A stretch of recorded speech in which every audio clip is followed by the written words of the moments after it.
Friends, जय Shri Krishna. Veena Deepak Soni YouTube channel में आप सभी का स्वागत है। फ्रेंड्स, आज की वीडियो में आप सभी को मार्गशीर्ष व्रत की महालक्ष्मी व्रत की कथा कहानी सुनाती हूँ।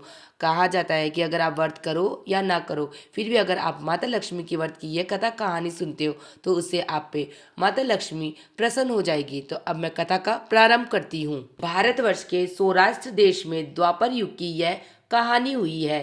सौराष्ट्र में उस समय भद्रश्रवा नाम के राजा थे। वे बड़े पराक्रमी राजा थे।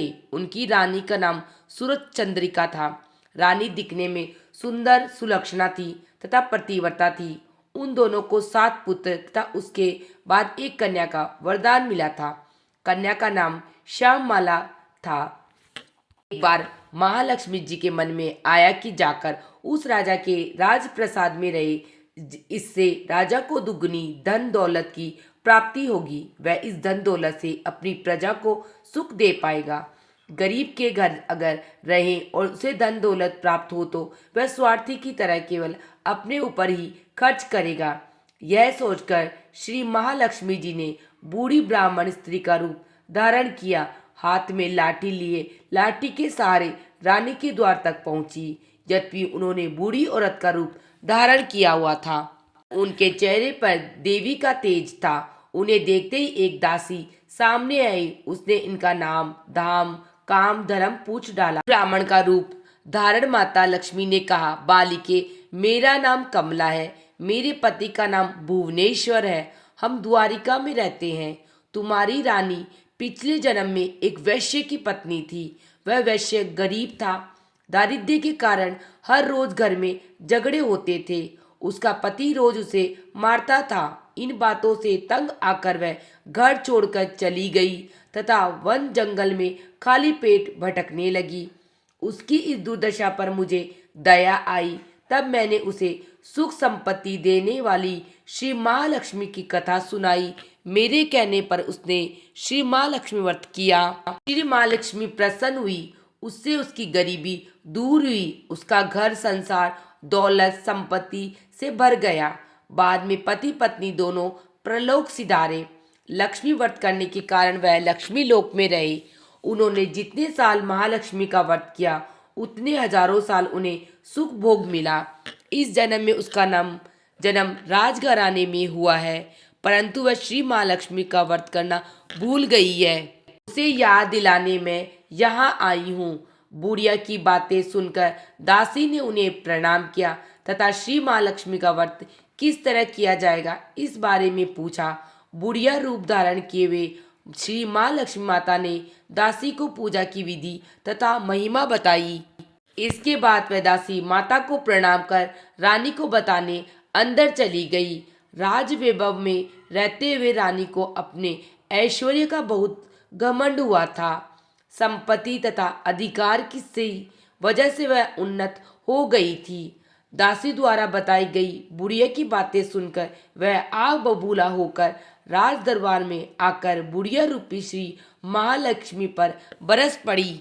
उसे यह मालूम नहीं था कि श्री महालक्ष्मी माता बुढ़िया का रूप धारण किए द्वार तक आई है, परंतु रानी का इस कदर रूप बर्ताव तथा अपना अनादर देखकर माता ने वहां ठहरना ठीक न समझा। वे वहां से चल पड़ी। राह में उन्हें राजकुमारी श्यामबाला मिली। उन्होंने श्यामबाला को सारी बात बताई। श्यामबाला ने अपनी ओर से श्री महालक्ष्मी माता से क्षमा मांगी। माता को उस पर दया आई। उन्होंने श्यामबाला को श्री महालक्ष्मी व्रत के बारे में बताया। दिन अगन मास का पहला गुरुवार था, अर्थात मार्गशीर्ष का पहला गुरुवार था। श्यामबाला ने परम श्रद्धा से महालक्ष्मी व्रत रखा। फलस्वरूप राजा सिद्धेश्वर के सुपुत्र मालाधर से उसका विवाह हुआ। वह धन दौलत ऐश्वर्य वैभव से मालामाल हो गई। पति के साथ ससुराल में आनंद से दिन बिताने लगी। इधर श्री महालक्ष्मी का रानी पर प्रकोप हुआ। फलस्वरूप राजा भद्रश्रवा का राज्य एवं राज कारोबार नष्ट हो गया। यहाँ तक खाने के लाले पड़ने लगे। ऐसी हालत में एक दिन रानी ने राजा से निवेदन किया, हमारा दामाद इतना बड़ा राजा है, धनवान है, ऐश्वर्यशाली है, क्यों न उसके पास जाए, अपना हाल उसे बताएं, वह जरूर हमारी मदद करेंगे। इस बात पर राजा भद्रश्रवा दामाद के पास रवाना हुए। राज्य में पहुंचकर एक तालाब के किनारे थोड़ी देर विश्राम लेने के लिए ठहरे। तालाब से पानी लेने आते जाते दासियों ने उन्हें देखा। उन्होंने विनम्रता से उनकी पूछताछ की। जब उन्हें यह मालूम हुआ कि वह रानी श्यामबाला के पिता हैं, तो दौड़ते हुए जाकर उन्होंने रानी को सारी बात बताई। रानी ने दासी के हाथ राज परिधान भेजकर बड़े ठाट से उनका स्वागत तथा आदर सत्कार किया, खान पान करवाया। जब वे लौटने लगे, उन्हें सोने की मोहर से भरा घड़ा दिया। राजा भद्रश्रवा जब वापस लौटे तो उन्हें देखकर रानी सूरज चंद्रिका खुश हुई। उन्होंने सोने की मोहर से भरे घड़े का मुंह खोला, पर हाय भगवान, घड़े में धन के बदले कोयले मिले। यह सब श्री महालक्ष्मी के प्रकोप से हुआ था। इस प्रकार दुर्दशा में और कई दिन बीत गए। इस बार रानी स्वयं अपनी कन्या के पास गई। वह दिन अगन माह का अंतिम गुरुवार था। श्यामबाला ने श्री महालक्ष्मी व्रत किया, पूजा की, अपनी माता से भी यह व्रत करवाया। इसके बाद रानी अपने घर आई। श्री महालक्ष्मी का व्रत रखने पर उसे फिर से अपना राजपाट, धन दौलत, ऐश्वर्य प्राप्त हुआ। वह फिर से सुख शांति आनंद में जीवन बिताने लगी। कुछ दिनों बाद राजकन्या श्यामबाला अपने पिता के घर आई। उसे अपने घर देखकर सूरज चंद्रिका को पुरानी बातें याद आई थी कि श्यामबाला ने अपने पिता को घड़ा भर कोयला दिया था और उसे तो कुछ भी नहीं दिया था। इस कारण श्यामबाला को पिता के घर आने पर उसका कोई आदर आतिथ्य नहीं हुआ, बल्कि अनादर हुआ। पर उसने इस बात का बुरा नहीं माना। अपने घर लौटते समय उसने पिता के घर से थोड़ा नमक ले लिया। अपने घर लौटने पर उसके पति ने पूछा, अपने मायके से क्या लाई हो? इस पर उसने जवाब दिया, वहाँ का सार लाई हूँ। पति ने पूछा, इसका क्या मतलब हुआ? श्यामबाला ने कहा, थोड़ा धीरज रखे, सब मालूम हो जाएगा। उस दिन श्यामबाला ने सारा भोजन नमक डाले बिना बनाया और परोसा। पति ने खाना चखा।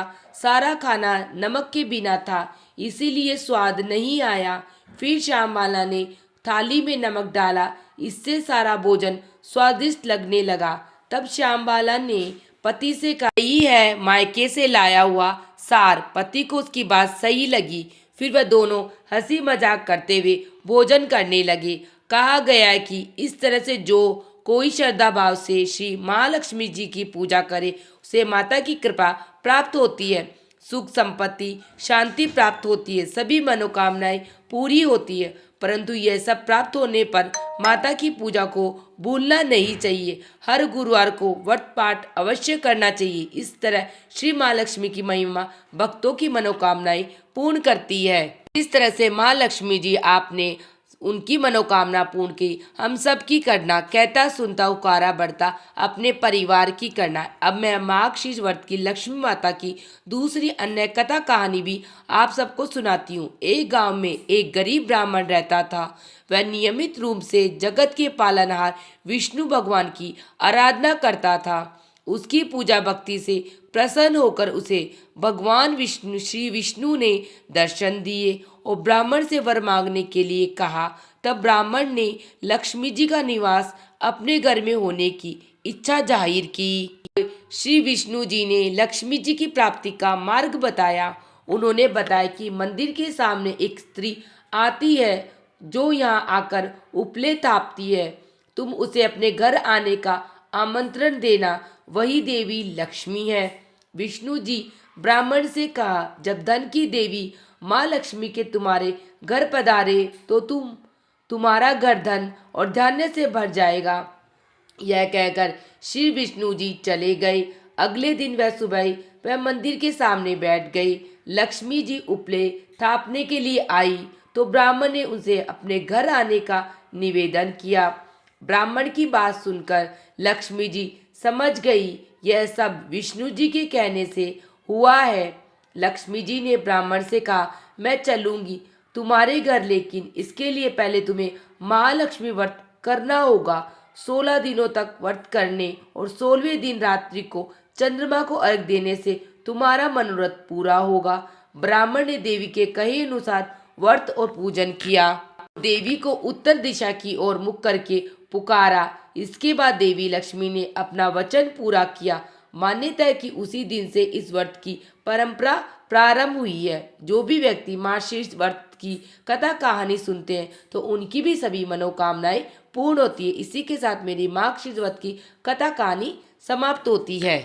सबको मेरी कहानी कैसी लगी मुझे कमेंट बॉक्स में जय माँ लक्ष्मी या हर हर महादेव लिख के जरूर बताना। और मेरी वीडियो आप लोगों के लिए थोड़ी सी भी यूज़फुल है तो प्लीज़ वीडियो को लाइक कर लेना और चैनल को सब्सक्राइब कर लेना, जिससे आने वाली वीडियो की नोटिफिकेशन आप लोगों को मिल सके। वीडियो देखने के लिए आप सभी का धन्यवाद। मिलते हैं नेक्स्ट वीडियो। जय श्री कृष्णा, राधे राधे। और मेरे यूट्यूब चैनल पर मैंने मार्गशीर्ष व्रत की पूजा विधि की वीडियो अपलोड हो गई है। मैं लिंक डिस्क्रिप्शन में ऐड कर दूंगी, आप वहाँ से वह पूजा विधि देख सकते हैं। जय श्री कृष्णा, राधे राधे। जय माँ लक्ष्मी।